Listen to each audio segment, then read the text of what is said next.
chicken and bides its time. The purple that gleams through my wild hair, its plaits coiled and pinned back to keep it in line. Time telling me that we must begin. All the little goblins that live and feast on task initiation, gnawing at my sugary temples, and this big idea that I have a reason to be here, to do this.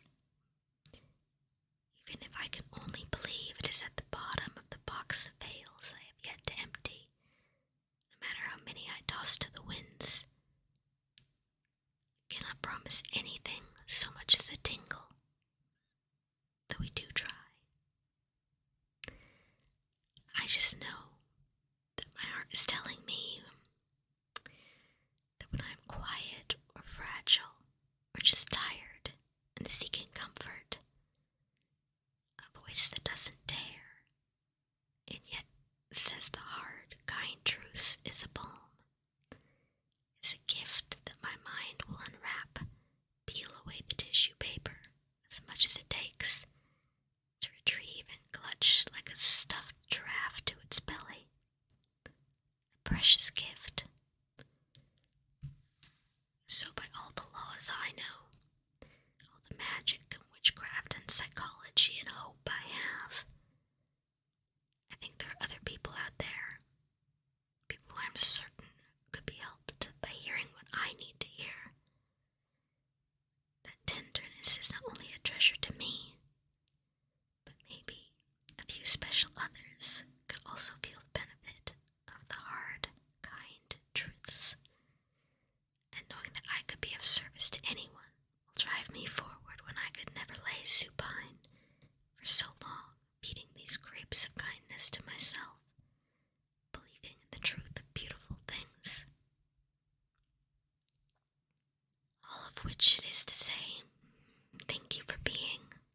Your being is something worth love. And when we whisper it into your left ear, perhaps you will whisper into someone's right, and suddenly the people who need to know they are loved and wanted will discover it as an address on a note that was slipped into their pockets as they marched down the steps in Montmartre.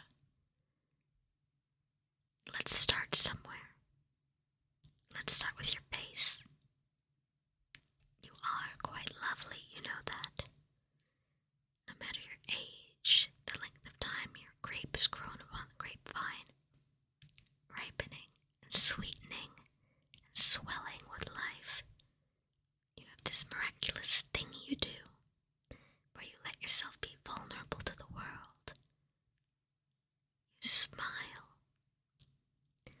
And the world, for all its rages and despairs, and disconsolate treatments of the hopers and doers and beers that stride across it, takes a little breath,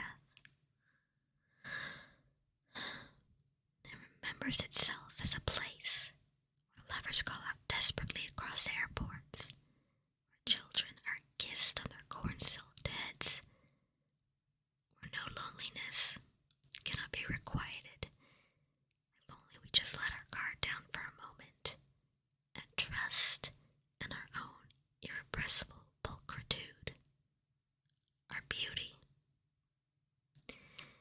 And even if you had no face, no smile, certainly not one as lovely as the one we know you to have, you have beauty, electric, blue, shocking beauty.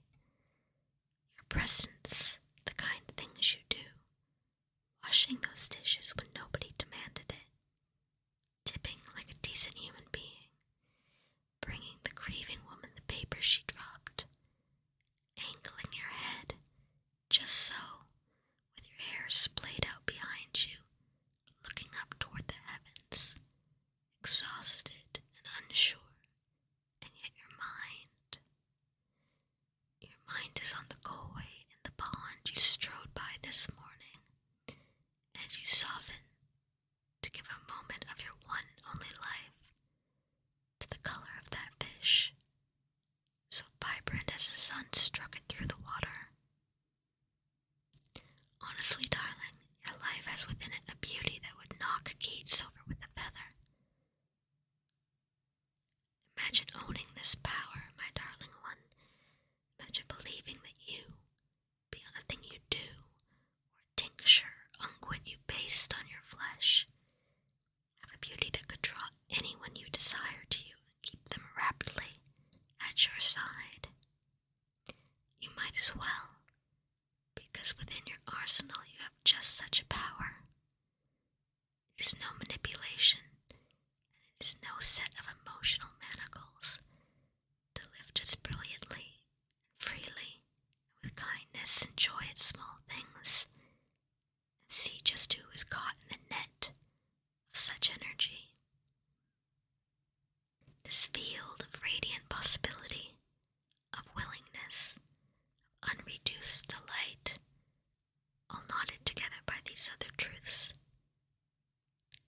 That you have endured, that you are someone's imperfect child, that you may not always put it just in the right order, that sometimes you have flaws far bigger than you could ever cover over with cosmetics or artful arrangements of facial hair.